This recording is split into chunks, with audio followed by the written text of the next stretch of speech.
வாழ்க வளமுடன். ஸ்ரீ குமரன் ஜோதிடம் உங்களை இருக்கரம் கூப்பி அன்புடன் வரவேற்கிறது. இந்த பதிவில் நம்ம எதை பற்றி பார்க்க போகிறோம்னா 2025 ராகு கேதுக்கள் பயிற்சி பற்றி நம்ம இந்த சிம்ம ராசிக்கு பார்க்க போகிறோம். சிம்ம ராசிக்கு எப்பேற்பட்ட நட்பலனை இந்த ராகு கேதுக்கள் ஏற்படுத்துங்கிறத இந்த பதிவில் நம்ம கொஞ்சம் விரிவாக பார்க்கலாம். பொதுவாக ராகு கேதுக்கள் ஒளி கிரகமான இந்த சூரியனுக்கு பகைவர்களாக வருவாங்க. அதனால் ஒரு சிறப்பான நட்பலனை அவங்க ஏற்படுத்த மாட்டாங்க.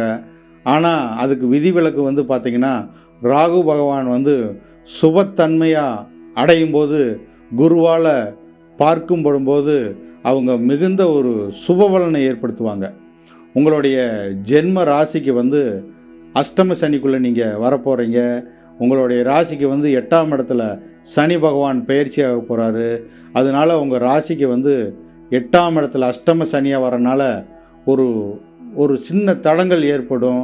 உங்கள் ராசி உங்கள் ராசிக்கு 8ஆம் இடத்துல சனி பயிற்சி ஆகிறனால ஒரு 2.5 வருஷம் அஷ்டம சனிக்குள்ளே நீங்கள் வரப்போகிறனால அது ஒரு ஒரு சுபமான ஒரு காலகட்டமாக இருக்காது.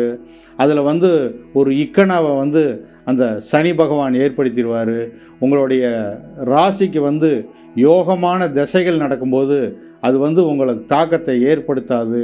வலுவான சூரிய தசை நடந்தாலோ அல்லது குரு பகவான் தசை நடத்தினாலோ அல்லது செவ்வாய் பாக்யாதிபதி தசை நடத்தினாலோ உங்களுக்கு சிறப்பான ஒரு நட்பலனை ஏற்படுத்தும்.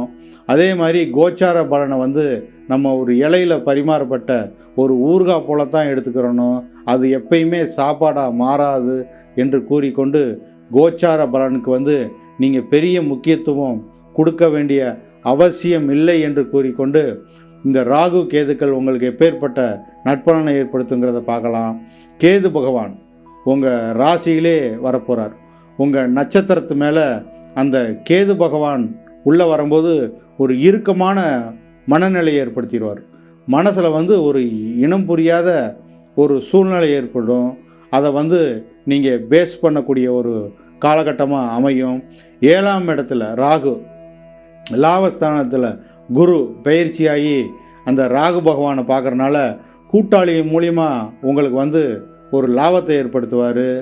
அதே மாதிரி ஒரு பங்கு சந்தையில் ஒரு ஆதாயத்தை அடைவீங்க. எதிர்பாராத அதிர்ஷ்டத்தை ஏற்படுத்தக்கூடியது இந்த ராகு பகவான் தான். ராகு 7ஆம் இடத்துல அந்த கும்பமனையிலிருந்து அந்த குரு பார்வையாக உங்களுக்கு பூர்வ புண்ணியாதிபதி 5 குடையவன் அஷ்டமாதிபதி 2 ஆதிபத்தியம் வாய்ந்த அந்த குரு பகவான் லாபஸ்தானத்தில் சஞ்சரிக்கும் போது அவரே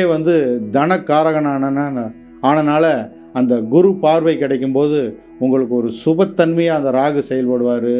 7ஆம் இடத்துல இருக்கனால கூட்டாளிகள் மூலிமா ஆதாயத்தை அடையக்கூடிய ஒரு காலகட்டமாக இருக்கும். வம்பு வழக்கு இருந்தாலும் அந்த வம்பு வழக்கில் ஒரு வெற்றி அடையக்கூடிய ஒரு காலகட்டமாக இருக்கும். திருமண பாக்கியமே எனக்கு நடக்கலை சார், அது தள்ளி போகுது, அது ஒரு இடைஞ்சலாகவே இருக்குது, எதையுமே அதை நிறைவேற்ற முடியல, குடும்ப பாக்கியம் எனக்கு அமைய மாட்டுதுன்னாலும் உங்களுக்கு குடும்பத்தை அமைத்து விட்டுருவார் இந்த ராகு பகவான். ஏன்னு கேட்டிங்கன்னா ராகு பகவானுங்கிறது நம் முன் ஜென்மத்தில் செய்த அந்த பாக்கியத்தின் அடிப்படையில் கர்ம பதிவாக அவர் செயல்படுவார். எந்த வீட்டு அதிபதியை போல் அவர் இருக்கிற வீட்டு அதிபதி போல் செயல்படுவார். அவர் எந்த வீட்டில் ஆக்கிரமிப்பு பண்ணுறாரோ அந்த வீட்டு அதிபதியாகவே அவர் மாறி உங்களுக்கு பலனை ஏற்படுத்துவார். 7ஆம் இடத்துல அவர் செயல்படுறதுனால உங்களுக்கு திருமண பாக்கியத்தை ஏற்படுத்திடுவார். குரு பார்வை இருக்கும்போது அவர் சுபத்தன்மையாக செயல்பட்டு உங்களுக்கு திருமண பாக்கியத்தை ஏற்படுத்துவார். கூட்டாளிகளால் ஆதாயத்தை ஏற்படுத்துவார். ஷேர் மார்க்கெட்டு பங்கு சந்தையில் உங்களுக்கு எதிர்பாராத அதிர்ஷ்டத்தை ஏற்படுத்தக்கூடிய ஒரு காலகட்டமாக அமையும். லாபஸ்தானத்தில் குரு பகவான் இருக்கனால உங்களுக்கு தொட்டது தொடங்கக்கூடிய வருஷமாக அமையும். என்னதான் இருந்தாலும் சனி அஷ்டம சனி இருக்கும்போது எதையுமே ஒரு கவனமாக செயல்படணும். நீங்கள் எதையுமே ஒரு திடீர்னு போய் ஒரு இதில் அதிக பணத்தை முதலீடு பண்ணி அதனால் ஒரு நஷ்டத்தை அடைஞ்சிடக்கூடாது. அதனால் நீங்கள் ஒரு கவனமாக செயல்படக்கூடிய ஒரு காலகட்டமாக அமையும். ஏன்னு பார்த்தீங்கன்னா சந்திரன் மேலே கேது போகும்போது எதையுமே அதை நம்ம மனசை ஒரு இருள் கிரகம் வந்து ஆக்கிரமிப்பு பண்ணும்போது அது வந்து ஒரு கவனமான ஒரு காலகட்டமாக இருக்கணும். எதையுமே சுருக்கிடுவார். கேதுங்கிறது வந்து நம்மளுக்கு ஞானத்தை கொடுப்பார்.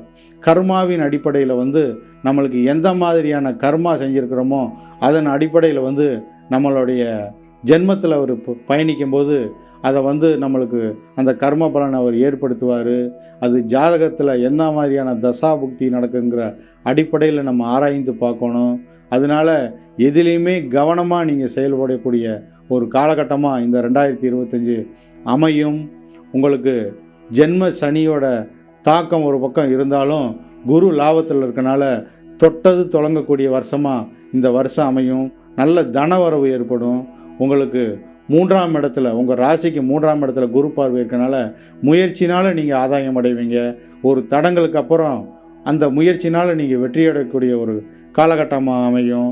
புத்திர ஸ்தானாதிபதி அந்த லாபஸ்தானத்தில் சஞ்சரிக்கும் போது புத்திரனால் ஆதாயத்தை அடைவீங்க. நல்ல பிள்ளைகளுக்கு வந்து நல்ல கல்வி கற்கக்கூடிய ஒரு பாக்கியத்தை நீங்கள் ஏற்படுத்தி கொடுப்பீங்க.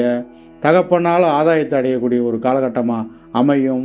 பூர்வீக சொத்து, பூர்வீகத்தில் இருக்கிற எந்த வில்லங்கமாக இருந்தாலும் அந்த வில்லங்கம் வந்து அதை வெற்றி கொள்ளக்கூடிய ஒரு காலகட்டமாக இந்த 2025 அமையும் என்று கூறிக்கொண்டு, ராகு கேதுக்கள் உங்களுக்கு ஒரு சிறப்பான நற்பலனை ஏற்படுத்துவாங்க என்று கூறிக்கொண்டு இந்த பதிவை இத்துடன் நிறைவு செய்கிறேன்.